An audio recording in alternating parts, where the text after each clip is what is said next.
Blinks करती है ये वाली। इसमें जब 5 बार लाइट ब्लिंक करती है ना तो हमारे पास 3 चीज़ें ख़राब होती हैं। अच्छा। चौथी चीज़ नहीं ख़राब होती। उसमें ये रजिस्टर है हमारे पास 100 ओम का लगा हुआ है, ठीक है। जी। एक इसी के ऊपर ये वाला कैपेसिटर लगा हुआ है, ये वाला, जैसा कि ये भी टूटा हुआ है एक पिन, ठीक है। और उसके बाद ये वाला विनर डायोड और आईपीएम, 4 होगी, सॉरी 4 चीज़ें। यहाँ पे अगर किट आपकी बिल्कुल ओके है ना तो आप आईपीएम निकाल के इसको चलाएंगे ना तो ये 5 बार लाइट ब्लिंक करेगी। अच्छा। मिसाल के तौर पे मिसाल दे रहा हूँ, क्योंकि हमारे पास बहुत सारे ये किटें आती थी, मैं कंपनी के साथ काम किया है पूरा 1 साल। उसमें होता कुछ यूँ था कि अगर ये आईपीएम ख़राब है ना, हम इसको निकाल के चलाते थे ना तो तब 5 बार लाइट ब्लिंक होती थी, फिर हमें पता चल गया था। उसके बाद ये जेनर डायोड आपका ख़राब हो जाए, बेसिकली ये बाज़ का तो होता कुछ यूँ है कि ये वाला है ना शार्ट नहीं होता, ये गर्म होकर अंदर से ओपन हो जाता है थोड़ी देर चल के, तो फिर भी यही 5 बार लाइट ब्लिंक करता है इसमें। और कुछ केस में ये वाली रेजिस्टेंस सड़ जाती, डेड हो जाती, ख़राब हो जाती। जब ये ख़राब हो ना, एक कैपेसिटर 2 और ये डायोड 3, तीनों चीज़ें चेंज कर देनी इकट्ठी। अच्छा। उसमें होता कुछ यूँ है कि जब एक चीज़ ख़राब होती है ना, इनको भी झटका लग जाता है। आप ये वाली लगा के चलाओगे, 2 दिन बाद इनमें से फिर एक कोई चीज़ ख़राब हो जाएगी, तो आपने 1, 2 और ये तीनों चीज़ें चेंज कर देनी। दूसरे नंबर पे इसमें 5 वोल्ट, ये सारी चीज़ें चेक कर ली, ये सारा कुछ चेक कर लिया, ये वाली लाइट फिर भी नहीं ऑन हो रही। उसमें कुछ यूँ होता है कि अगर आपका मेमोरी ऐसी डेड हो जाए ना जी, फिर भी ये लाइट ऑन नहीं करने देता, क्योंकि एसएमपीएस से ही इधर 5 वोल्ट आते हैं और इधर से ही 5 वोल्ट हमारे मेमोरी ऐसी को आते हैं। तो दोनों पे जब एक सर्किट पे एक ही लाइन पे जब वोल्ट आते हैं ना, तो अगर ये वाला शार्ट होना तब भी ये लाइट नहीं होने देता। तो पीछे कंपरेटर भी 5 वोल्ट वाला है, तो लाइट नहीं ना अगर चल रही, शार्टेज आ रही है, ये एसएमडी रेजिस्टेंस चेक कर लें, इन पे पेपर कैपेसिटर जो लगे हैं ये शार्ट नहीं होने चाहिए। अगर इसके इर्द गिर्द शार्ट बोल रहे हैं तो एक और ये 2 चीज़ें उठा के आप चेक कर लें।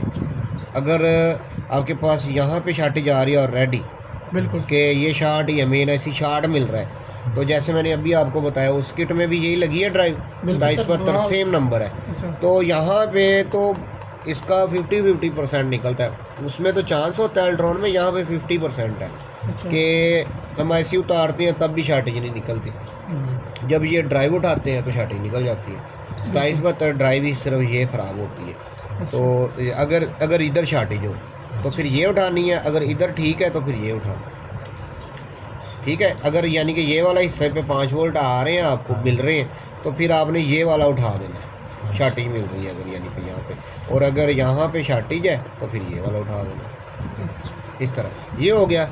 उसके बाद हमारे पास जैसा कि अभी वो किट चेक कर रहा था, उसने किट रिपेयर की इस तरह की, उसमें 19 बार लाइट ब्लिंक कर रही है। 19 बार? हाँ 19, 1 और 9, 19 बार लाइट ब्लिंक कर रही है। तो डिस्प्ले पे आता है F28R लिखा हुआ डिस्प्ले के ऊपर। जो करते हैं उस पे डिस्प्ले पे एरर आता है, उस पर आई थिंक, अब मुझे याद नहीं है, लेकिन 5 बार लाइट ब्लिंक करती है उसका पता है कि मैंने आपको बता दिया। तो इसका अगर देखें ना 19 बार लाइट ब्लिंक करेगी, F28R डिस्प्ले पे आएगा, उसमें ये वाली ड्राइव हमारी खराब हो जाती है, ये IGBT ड्राइवर IC, ये वाली, हाँ IGBT ड्राइवर ये वाली ख़राब हो जाती है। और उसके बाद अगर हम देखें कि हमारे पास मुख्तलिफ़ तरह के फॉल्ट आते हैं, इसमें और तरह की भी लाइट ब्लिंक्स होती हैं, मेरे पास वो एरर कोड आपको मिल जाएंगे, मैं ऐसे पॉसिबिलिटियाँ बता रहा हूँ। 1, 2, 3, ये 4 है ना, इनको डाइवर्ट मोड पे आपने ना इनकी रीडिंग चेक करनी है। अच्छा। मिली वोल्ट में भी इनका फ़र्क नहीं आना चाहिए बंद पे।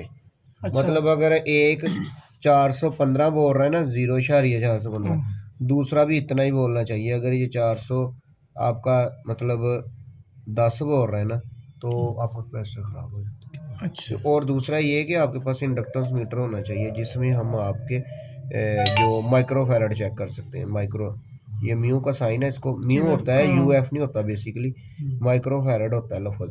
बिल्कुल सर।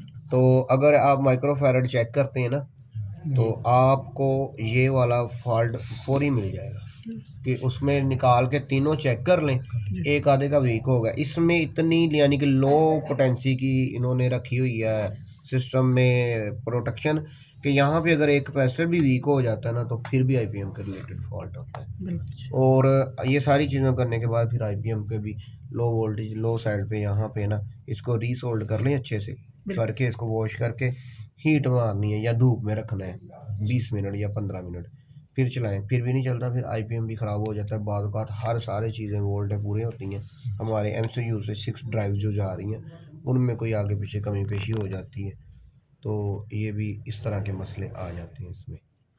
तो ये बस इसमें यही इसी जगह पे फॉल्ट होते हैं। बस ये 4-5 कॉमन फॉल्ट है। मिसाल अगर 30 फॉल्ट लिखे हैं ना उसके ऊपर पूरी लिस्ट है आपके पास, एरर कोड लिस्ट, तो उसमें ये 4-5 फॉल्ट नुमाया है।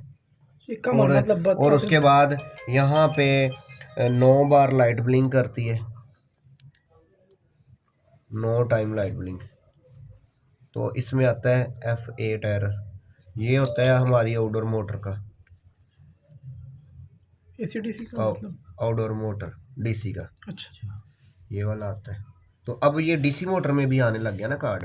अच्छा। हाँ, ये नए मॉडल में ये डीसी मोटर में कार्ड आ गया। यहाँ पे इस 3 मोटर वाला यहाँ पे ये आपको पैसे और ले नहीं मिलेगा, यहाँ पे आईपीएम मिलेगा। हाँ सर इसका आईपीएम मतलब ज़्यादातर नहीं खराब होता है? यहाँ पे अभी नहीं ज़्यादा नहीं ख़राब होता। अभी जो इसमें 5 तार वाला आया है मॉडल, हाँ 5 तार वाला आया है जो मैंने आपको पढ़ाया, 310 volt ground volt, 15 volt, 5 volt और फीडबैक। हाँ हाँ वही वो भी इसमें भी आने लग गया।